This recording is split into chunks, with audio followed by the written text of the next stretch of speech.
अस्सलामुअलैकुम। Of camera stories के एक न्यू एपिसोड के साथ मैं हूं Mazhar Malik. Thank you so much and love you so much. आप सबके प्यार भरे फीडबैक का मुसलसल आप लोगों का फीडबैक मैं पढ़ रहा हूं। जो मैंने पहले भी एक कहानी में आपसे पूछा था, टाइम क्या, जिस टाइम पे ये चल रही है स्टोरी, ये टाइम यही होना चाहिए या इसको चेंज कर देना चाहिए। तो अभी तक आप लोग फीडबैक दे रहे हैं, इसको देते रहिए, क्योंकि ये इस पूरे हफ्ते का जो फीडबैक है ये इकट्ठा सारा मैं एक दफ़ा देखूंगा कौन सा टाइम ऐसा है जिस पे ज़्यादातर लोगों ने कहा है कि यही टाइम सूटेबल है।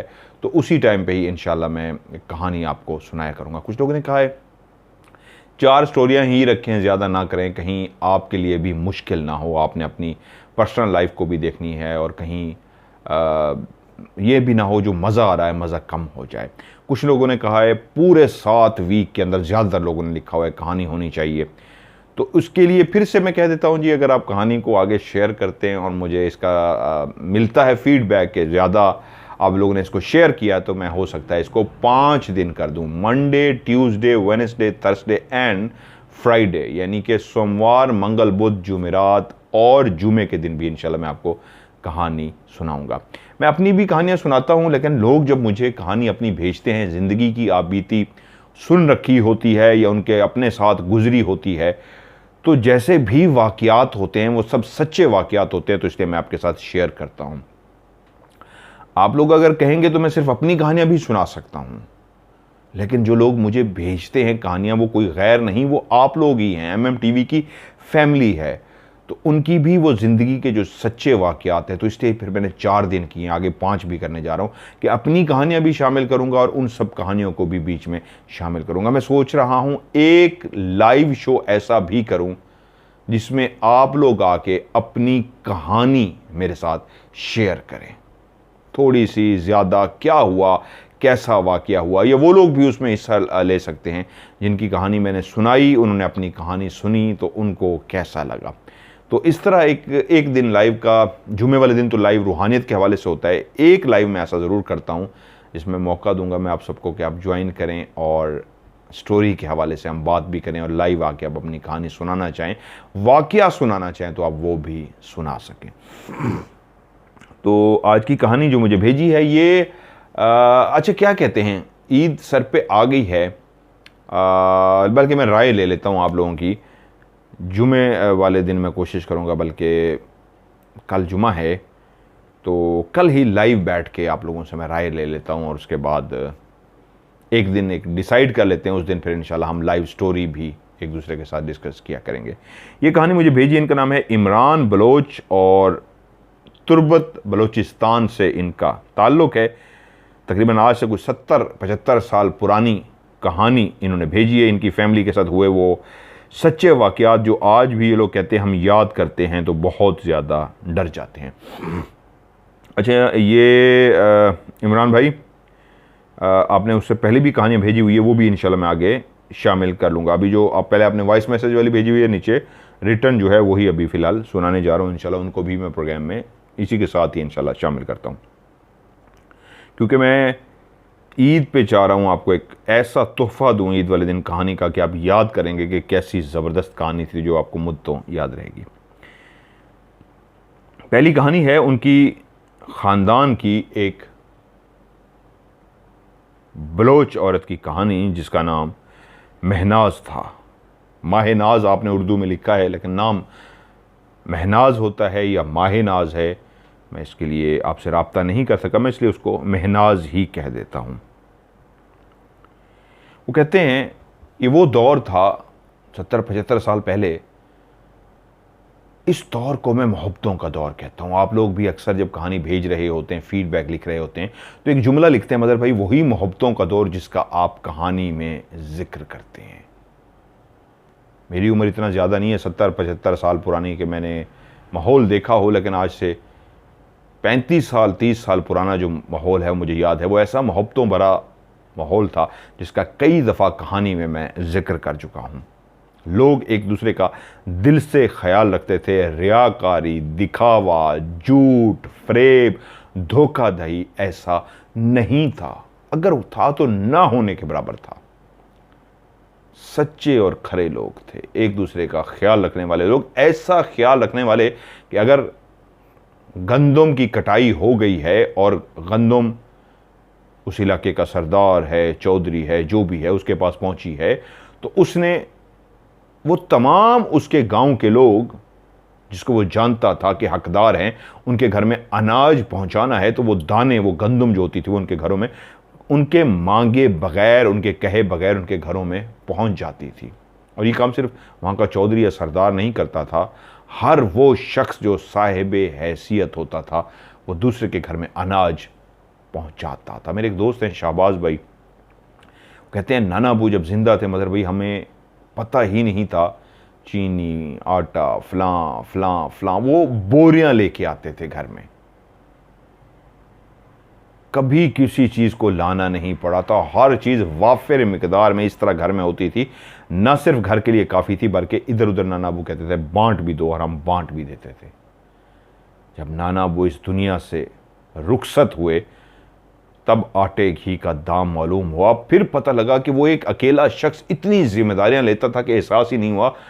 उनके जाने के बाद वो मामू फलां चीज़ लेने जा रहा है, वो मामू फलां चीज़ लेने जा रहा है, वो मामू फलां चीज़ लेने जा रहा है, सबको वक्त पड़ा हुआ है कि यार हम इतने लोग मिलके भी एक काम नहीं कर पा रहे। वो शख्स अकेला ये सब काम करता था, वो अकेला काम नहीं करता था, असल में वो सबका दिलो जान से ख्याल रखता था। और इसी को मैं कहता हूँ मोहब्बतों भरा दौर जो बहुत पीछे रह गया। वो लोग भी चले गए, वो बुजुर्ग भी चले गए, वो मोहब्बतें भी अपने साथ ले गए।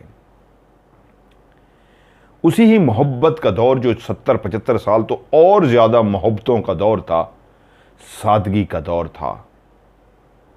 लालटेन जलाते थे गांव के अंदर, बिजली अभी नहीं आई थी, लोग ऊंटों पे सफर करते, घोड़ों पे सफर करते, गधों पे सफर करते, गाड़ी वगैरह पे सफर नहीं करते थे। उसी गांव की एक औरत जिसका शौहर महनाज, जिस औरत का नाम था उसका शौहर, वो एक खूबसूरत ज़िंदगी गुजार रहे थे। उनके यहाँ अल्लाह ने बच्चे भी दिए थे, एक फरमाबरदार बीवी थी, एक टोटल घरेलू खातून थी, घर की तमाम जिम्मेदारियां पूरी करती, बच्चों को भी संभालती, शौहर का भी ख्याल रखती। शौहर अपने घर से, अपने बच्चों से, अपनी बीवी की उन आदात से, ख्याल रखने वाली आदात से बहुत खुश था कि वहीं पे शौहर अल्लाह को प्यारा हो गया। बीवी से कहा गया मेनाज से कि बच्चे छोटे हैं, तुम दूसरी शादी कर लो। उसने कहा नहीं, बाप नहीं रहा तो कोई बात नहीं, इन बच्चों के सर पे माँ का हाथ तो है, मैं बाप बन के भी हाथ रखूंगी, इनको बाप की कमी भी महसूस नहीं होने दूंगी। मेरी ज़िंदगी में मेरे शौहर की यादें इतनी हैं कि उसी के सहारे ही जीना चाहूँगी। अगर मेरी ज़िंदगी में कोई और शौहर आया तो मुझे लगेगा कि जो चला गया उसकी रूह कहीं ना कहीं खड़े होकर मुझे ज़रूर कहेगी, मेरे जाने के बाद तुमने वफा नहीं किया, किसी और की हो गई। तो जब ज़िंदगी में उसके थी तो मरने के बाद किसी और की कैसी, ये सोच थी उन लोगों की। उसका रूह, उसके रूह का एहसास, उसके वजूद की खुशबू आज भी इस घर में फैली हुई है। मेरे लिए वो खुशबू, वो रूह का एहसास, वो वजूद का एहसास, भीनी भीनी उसकी खुशबू, मैं उसके सहारे ज़िंदगी गुजारूंगी। अब मसला पैदा हुआ उन ज़मीनों का, जिन ज़मीनों पे वो शौहर जाता था, उनको पानी लगा के आता था। वो सारे काम जो एक मर्द करता था, उस औरत ने उस वक्त जिम्मेदारी संभाली, महनाज ने। कोई बात नहीं, मैं हूं ना। अगर आप ये सोच रहे हैं कि मैं शादी करूंगी और जो मेरा घर वाला, नया घर वाला होगा, वो आके ज़मीनों को संभालेगा, खेती बाड़ी करेगा और रातों को जाके पानी भी लगा के आया करेगा, तो महनाज एक मर्द भी है। महनाज ने जब बच्चों को कहा है कि मैं उनका बाप भी हूं, तो बाप बन के दिखाऊंगी भी सही, मैं खुद जाऊंगी, खेती बाड़ी भी करूंगी, फसलों को काटूंगी सही, शहर बेचने भी जाऊंगी, यहां तक कि रात को पानी भी लगा के आऊंगी। वो कह नहीं रही थी, वो करके दिखाने वाली थी, और ऐसा ही हुआ, उसने कर दिखाया। उसकी वजह यह नहीं थी कि वो पहली औरत थी जो ये कदम उठाने जा रही थी। बहुत सारी औरतें मर्दों के शाना बशाना उस दौर में काम करती थीं, खेती बाड़ी भी करती थीं। हल ट्रैक्टर नहीं होते थे चला सके, बैलगाड़ी होती थी, बैलों को जोड़ के उसके बीच में एक लकड़ी डाल के हल चलाए जाते थे। यूं महनाज ने भी ज़मीनों के अंदर काम करना शुरू कर दिया। अब वो ऐसा दौर था जिस वक्त घड़ियां उन लोगों के पास नहीं होती थी। रात का टाइम होता या दिन का टाइम होता तो वो पानी जो ज़मीन को देना होता था उसका टाइम एक फिक्स किया हुआ था। मिसाल के तौर पे किसी की ज़मीन है और उसको 1 घंटे का टाइम मिला है, 2 घंटे का टाइम मिला है, उस हिसाब से वो अपनी फसलों को पानी देते थे। अब घंटा हो गया है या 2 घंटे हो गए हैं, कैसे पता चलता? तो वो कहते हैं वहां पे एक बर्तन होता था, उस बर्तन के नीचे बिल्कुल एक बारीक सा सुराख कर दिया जाता, जैसे कटोरा होता है इसी तरह का एक कटोरा, उसके नीचे बिल्कुल एक मामूली सा बारीक सा सुराख कर दिया जाता और उस कटोरे को पानी के अंदर इस अंदाज में रखा जाता कि वो पानी से भरा रहता। जब पानी बह रहा होता, वो नहर जहाँ से ज़मीनों को पानी लगाया जाता था, चाहे वो दिन का टाइम हो या रात का टाइम, तो वो टाइम को देखने के लिए उसी कटोरे को पानी के साथ रख देते थे। वो कटोरा पानी से भर जाता था, उसके नीचे जो पानी बहता था कतरा कतरा बन के, उसके नीचे एक बर्तन रख दिया जाता था। वो बर्तन का जो साइज होता था, अगर ये बर्तन भरेगा तो 1 घंटा हो गया, अगर ये बड़े वाला बर्तन भर गया है तो 2 घंटे हो गए। उसी बर्तन से ही वो टाइम का अंदाजा लगाते थे कि वो पानी उस कटोरे से, उस बर्तन से नीचे वाले बर्तन में गिरता रहता और उसके भरने पे पता लगता कि ये घंटा, 2 घंटे या 3 घंटे हो गए हैं। कैसा खूबसूरत सिस्टम था उस दौर में। ऐसी ही एक रात थी।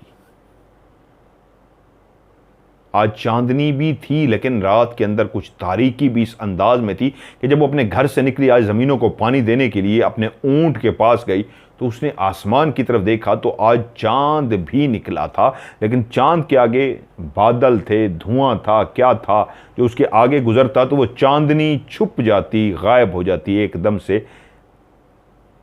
जो ऑलरेडी काली स्याह चादर रात की तारीकी ने बिछाई हुई थी, उसको मजीद वो जो चांदनी नीचे रोशन कर रही थी। ना करो, ये देखिए ये गुजरा है, छोटा सा, बिल्कुल छोटा सा ये गुजरा है। यहां आके करो कैमरे के सामने। वो जो बादल का टुकड़ा उस चांद के आगे आता तो वो चांदनी, वो जो छम छम करती रोशनी नीली सी आ रही होती, वो भी छुप सी जाती। वो समझ गई कि बादल भी है, चांद भी है। चांद रोशनी फैलाता है, बादल उस नीलगों रोशनी को छुपा देता है। वो अपने ऊंट के पास पहुंची।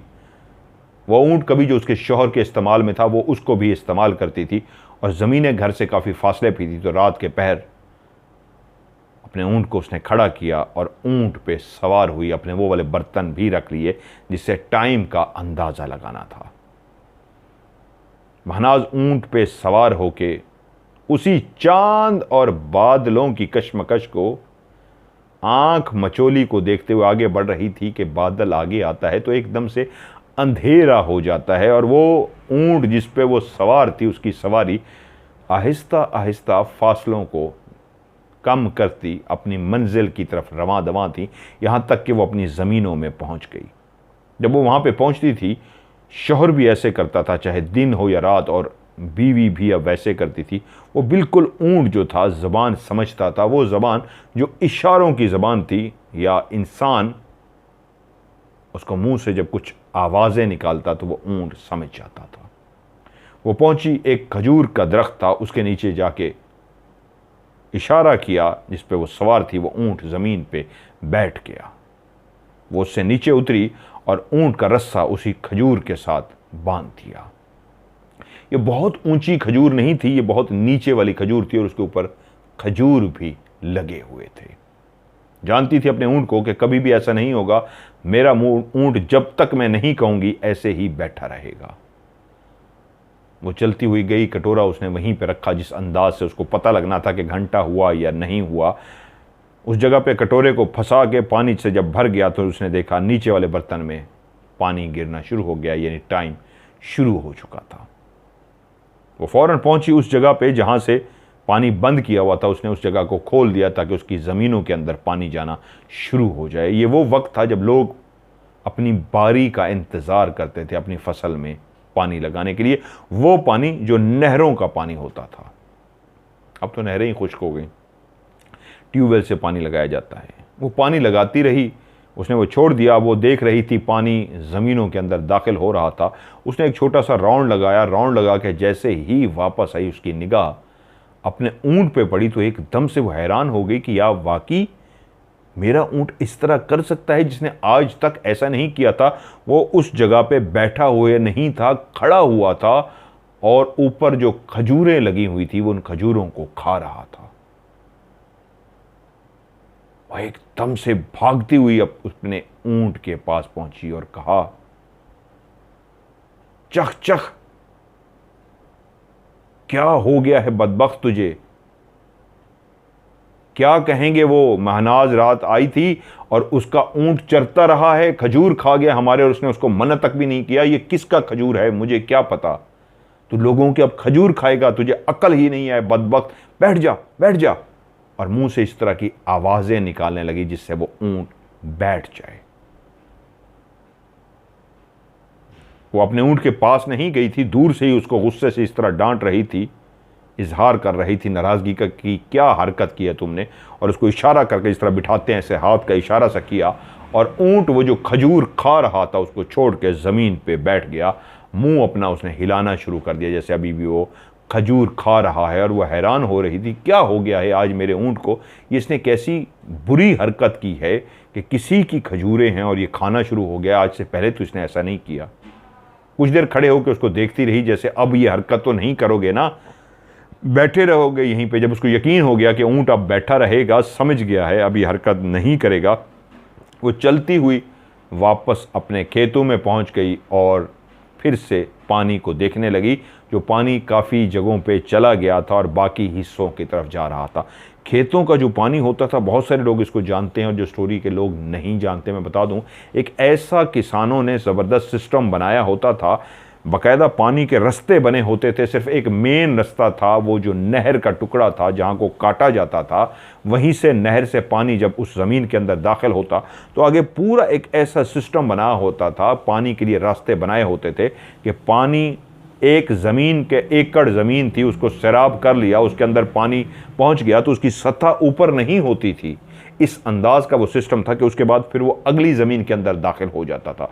उसका भी जब लेवल पूरा हो जाता तो फिर अगली ज़मीन के अंदर चला जाता था। यूं नहीं होता था कि एक ही ज़मीन के अंदर भर जाता, उसका एक लेवल बनाया हुआ था। उस लेवल तक जैसे पानी आता तो खुद ब खुद पानी अपना रास्ता बनाता हुआ, जो बना के दिया गया था पानी को, पानी आगे चला जाता। वो इसी रास्तों को खड़े होकर इंसानों ने देखना होता था कि कहीं ऐसा तो नहीं है कि पानी, क्योंकि वो मट्टी का सारी बनाया होता था, उसके अंदर मट्टी के बड़े बड़े रोड़े भी बने होते थे, मट्टी के पत्थर तो नहीं कहने चाहिए, मट्टी के वो टुकड़े पड़े होते थे बड़े बड़े से, उसी के अंदर से पानी गुजर रहा होता था। तो इंसान ने जाके विजिट ये करना होता था कि पानी जो गुजर रहा है तो कहीं पे किसी बड़े मट्टी के उस टुकड़े ने उस रास्ते को बंद तो नहीं कर दिया। और वो देखता था इंसान वहाँ पर खड़ी होकर कि वहाँ पर वो जो रास्ता है वो मट्टी के बड़े बड़े टुकड़े पड़े हैं जिसकी वजह से बंद है, तो इंसान उसको हाथ से खोल देता था, हटा देता था ताकि पानी अपना रास्ता बना सके। और यही चक्कर लगाना होता था कि पानी स्मूथ तरीके से आगे जा रहा है, इसको खोलने की ज़रूरत नहीं है। वो भी ऐसे सारा देख के जब उसने देखा टाइम पूरा हो चुका है, तकरीबन ज़मीनों को पानी दिया जा चुका है, तो वो बर्तन के पास भी गई तो देखा टाइम भी तकरीबन ऑलमोस्ट पूरा होने वाला है, अभी हुआ नहीं है। लेकिन क्योंकि ज़मीनों को पानी हो चुका था तो उसने अपने हिस्से का पानी हासिल कर लिया था, उस टुकड़े को बंद कर दिया जहां नहर से पानी उसकी ज़मीन के अंदर दाखिल हो रहा था। उसके बाद वो अपने ऊंट की तरफ चल पड़ी कि मैं ऊंट को उठाऊं और यहां से रवाना हूं। जैसे ही वो ऊंट के करीब पहुंची तो वो क्या देखती है, 2 ऊंट उस जगह पे मौजूद हैं, सेम एक ही कलर के, रंग भी एक जैसा है, कदो कामत भी एक जैसा है। ऊंट के ऊपर वो जो कपड़ा छोटा सा बिछाया होता था वो भी दोनों के ऊपर बिल्कुल सेम एक जैसा है। ऐसा लगता था जैसे किसी ने फोटोकॉपी करके बिल्कुल सेम वैसा ही ऊंट बिठा दिया हो। वो जो रात को पहरा देती, पानी देने आती थी, वो बहादुर खातून थी, अक्लमंद थी, मर्दों की तरह वो रात को अकेले खड़े होकर पानी लगा रही थी। एक लम्हे में ही समझ गई कि दो ऊंट नहीं हो सकते, एक मेरा ऊंट है और एक कोई जिन है जो ऊंट का रूप धार के इस जगह पे मौजूद है। एक उसका ऊंट है और दूसरा जिन है, लेकिन अब पहचाना कैसे जाए कौन सा मेरा ऊंट है और कौन सा जिन है? एक छोटी सी गलती उसको नुकसान पहुंचा सकती थी। वो फौरन समझ गई कि मुझे यहां पे अक्लमंदी करनी है, गलती नहीं करनी, नहीं तो गलती का खुमियाजा बहुत बुरा होगा। चंद सेकंड उसने खड़े होकर सोचा कि मुझे क्या करना चाहिए, कैसे अपने ऊंट को पहचानना चाहिए। इसके बावजूद कि उसके अंदर एक खौफ की लहर आ गई थी, लेकिन वो मजबूती से महनाज खड़ी रही और उसके बाद वो आगे बढ़ी। अभी तक उसने रस्सा नहीं खोला था। दोनों ऊंटों का रस्सा उसी खजूर के साथ ही बंधा हुआ था। एक ऊंट के पास गई, उसने उसका मुंह के नीचे ऐसे हाथ रखा और उसके मुंह को सूंघा, क्योंकि दोनों ऊंट बैठे जुगाली कर रहे थे। जुगाली मतलब मुंह को हिला रहे होते हैं, खा रहे होते हैं मुसलसल, जैसे कुछ चबा रहे हों। जब पहले के पास गई, उसने उसकी मुंह को अपने नाक के करीब किया और उसको सूंघा तो उसके मुंह से इलायची की खुशबू आई। ऊंट इलायची की खुशबू की तरह उसका मुंह था, जैसे उसने अभी अभी इलायची खाई हो। वो आगे बढ़ी, दूसरे ऊंट का उसने मुंह उठाया और जब उसको सूंघा तो उसके मुंह से घास की खुशबू आई। एक सेकंड लगाए बगैर वो तेजी से बढ़ी, जिसके अंदर से घास की खुशबू आई थी। उस रस्से को उसने खोला, खोल के ऊंट को उठने का इशारा किया। ऊंट अपनी जगह से उठ गया और उस पर सवार नहीं हुई, उसको लेके पैदल ही चल पड़ी। अभी 4 से 5 कदम ही दूर इस जगह से गई थी कि पीछे से आवाज आई, बहुत होशियारी दिखाई तुमने और आज जिंदा वापस जा रही हो। ये क्लियर इंसान से मिलती जुलती आवाज थी। अगर तुमने कहीं गलती से मेरा रस्सा खोला होता, मैं तुम्हें इतना ऊंचा आसमान पे लेके जाता और वहीं से नीचे ज़मीन पे इतने ज़ोर से पटकता कि नीचे ज़मीन पे तुम्हारे जिस्म के टुकड़े हो जाते। इतने टुकड़े के टुकड़ों को ढूंढना भी मुश्किल हो जाता, लेकिन तुमने अक्लमंदी दिखाई है और बच गई हो। पीछे मुड़ के देखो। लेकिन उसने पीछे मुड़ के नहीं देखा। वो जो भी था उसको एक तो ये एहसास दिला रहा था कि तुम अपनी होशियारी से बच गई, और दूसरा कह रहा था पीछे मुड़ के देखो। उसने पीछे नहीं देखा। वो जान चुकी थी वो जो बोल रहा है, ऊंट कैसे इंसानी जुबान में बोल सकता है, वो तो पहले पहचान गई थी ये जिन है, ऊंट का रूप धार के है। लेकिन वो अपनी अक्लमंदी से बच गई थी। वो अपने ऊंट को लेकर चलती चलती चलती जब खेत से काफ़ी दूर चली गई तो उसके बाद उसने ऊंट को नीचे बैठने का इशारा किया, उसके ऊपर सवार हुई और अपने घर की तरफ रवाना हुई। और अपने घर के अंदर जाके ऊंट को उसने बांधा और जाकर लेट गई। सुबह उठ के उसने गांव वालों को वाकया सुनाया कि मेरे साथ रात ये वाकया हुआ है।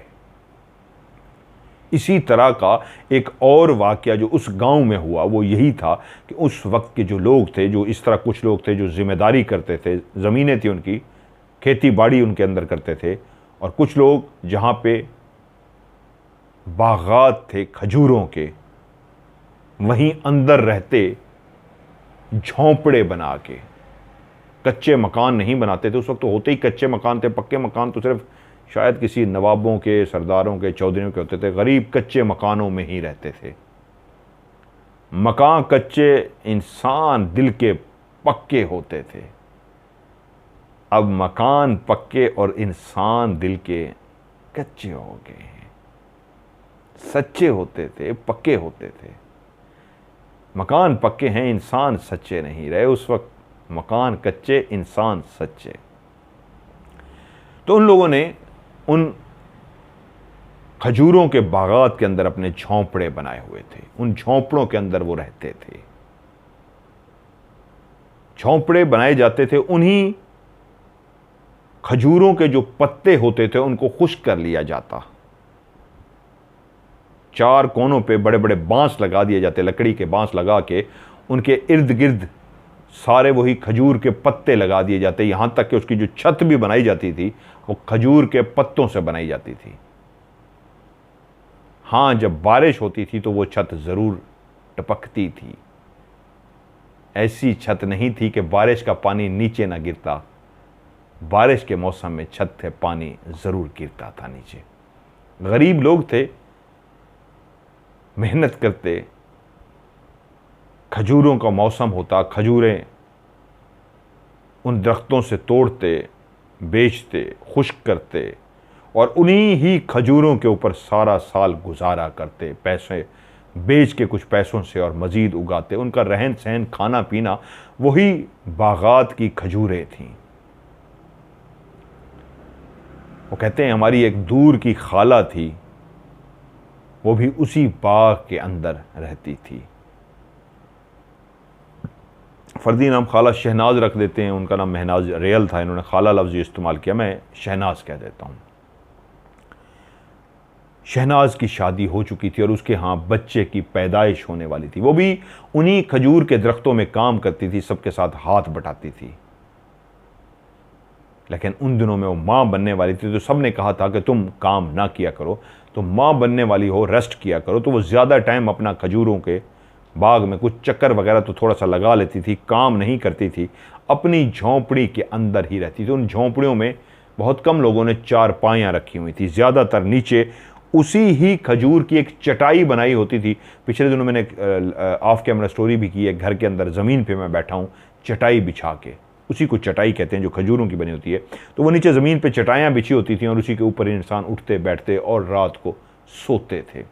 तो खाला भी, शहनाज भी, लोग मिलती, लोग उसको दुआएं देते और खुश होते। मोहब्बतों का जो दौर था, जो कोई माँ बनने वाली होती तो सब उसको देख के खुश होते, दुआएं देते कि अल्लाह तुम्हें बेटा या बेटी दे, उसके नसीब अच्छे हों। और यूं खाला के यहाँ एक चांद सा बेटा पैदा हुआ। सब खाला को मुबारकबाद दे रहे थे, सब खाला के पास आ रहे थे और सब खुश थे। उनके यहाँ पहला बेटा था, बहुत ही खूबसूरत। माँ के लिए सबसे दुनिया का खूबसूरत बेटा उसका चांद सा बेटा ही होता है। वो चाहे दुनिया की नज़रों में काला स्याह हो, दुनिया की नज़र में जैसा हो, माँ के लिए दुनिया का सबसे खूबसूरत बच्चा उसका बेटा होता है। किसी बादशाह ने फ़कीर से कहा, दुनिया का सबसे खूबसूरत बच्चा उठा के लाओ। फ़कीर अपना बच्चा उठा के ले आया। बादशाह ने कहा, मैंने तुमसे कहा था दुनिया का सबसे खूबसूरत, तुम अपना बच्चा ही उठा के ले आए। फ़कीर ने कहा, बादशाह हजूर, मेरी नज़रों से देखोगे तो दुनिया का सबसे खूबसूरत यही है, दुनिया की नज़रों से देखोगे तो मुझे नहीं पता कौन खूबसूरत है। इसलिए माँ की नज़रों में दुनिया का सबसे खूबसूरत उसका बच्चा होता है। शहनाज बहुत खुश थी। अभी कुछ दिन 2-4 दिन पहले ही वो माँ बनी थी, वो बहुत खुश थी। बारी बारी चौथा दिन था कि सब अपने कामों से जब वापस आते तो सारे ही उसके लिए कुछ ना कुछ खाने पीने को ले आते, उसका ख्याल रखा जा रहा था। पहली दफ़ा माँ जो बनी थी, मोहब्बतों का दौर था। कोई कभी उसके लिए कुछ लेके आता, कभी कुछ लेके आता। नाना नानी भी उसी झोंपड़ी में रहते थे, वो भी ख्याल रखते थे। लेकिन वो भी ऐसे ही थे कि जब किसी के यहाँ बच्चा पैदा होता था तो वो भी अपने घर से कुछ ना कुछ बना के उनको दे के आते थे। तो अब लोग भी बना के खाने के लिए कोई चीज़ें, ताकत की चीज़ें माँ के लिए लेके आ रहे थे, ताकि माँ अपने बच्चे को दूध पिलाती रहे। दूध जो बच्चे को बहुत सेहतमंद बनाता है, स्पेशली माँ का दूध। आज शाम को एक गांव के 2-3 लोग, अपनी मर्द और औरतें, खाला के पास आए, शहनाज के पास, और आके उसको मुबारकबाद दी, कुछ खाने पीने का सामान दिया और चले गए। बेटा, वो जो चांद सा बेटा था, वो शाम को ही खेलता रहा माँ के साथ। माँ भी अपने बच्चे के साथ खेलती रही। आज वो हल्का सा माँ के साथ हाथ हिला रहा था।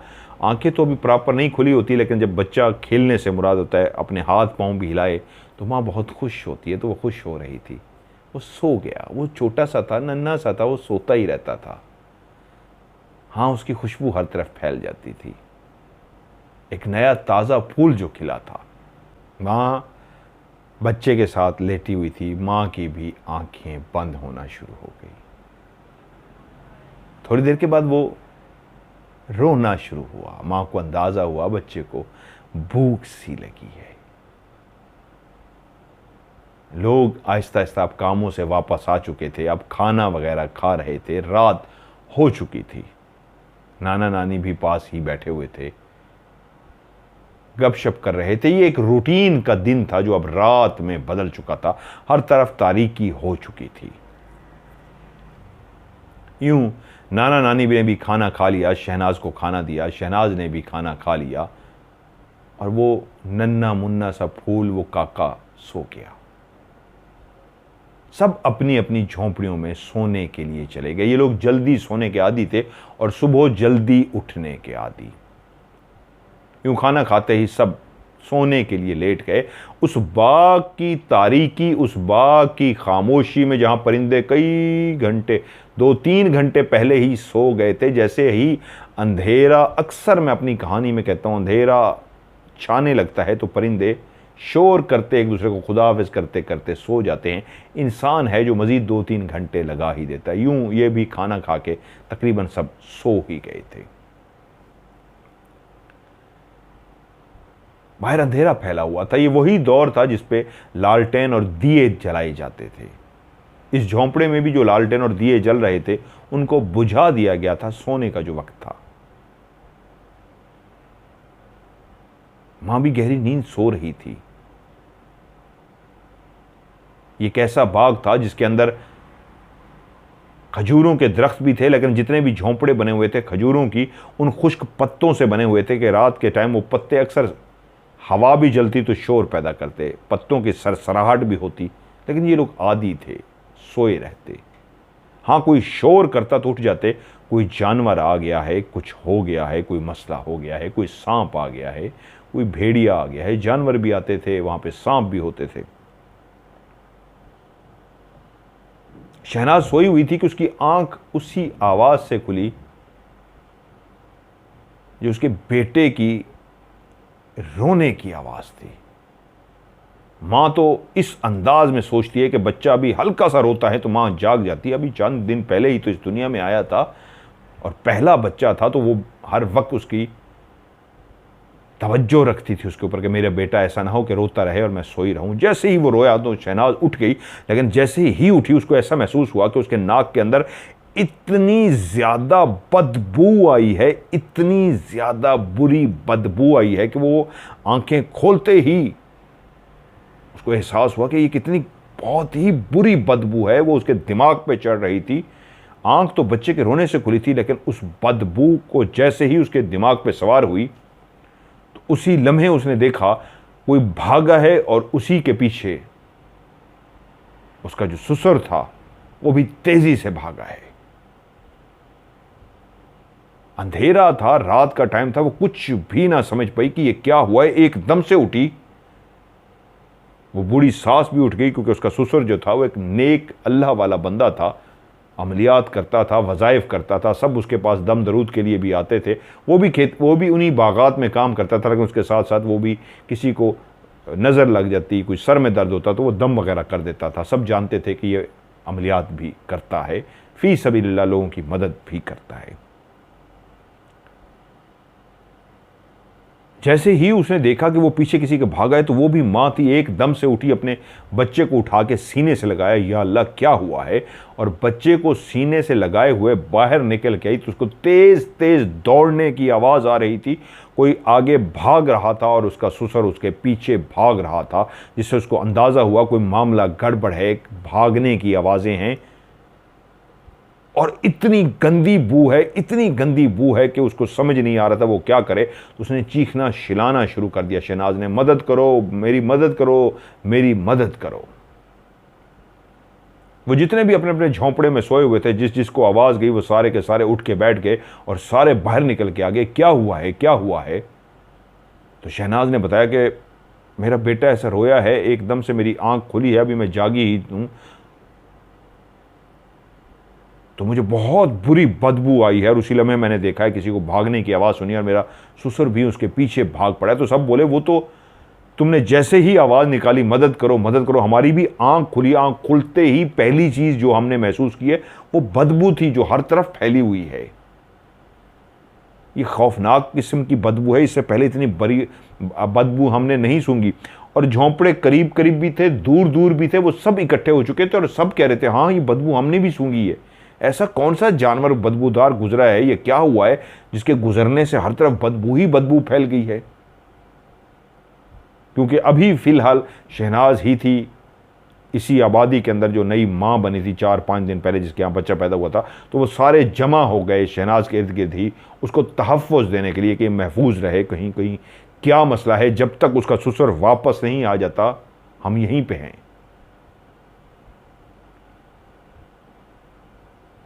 वो सारे वहीं पे रुके रहे कि थोड़ी देर बाद तकरीबन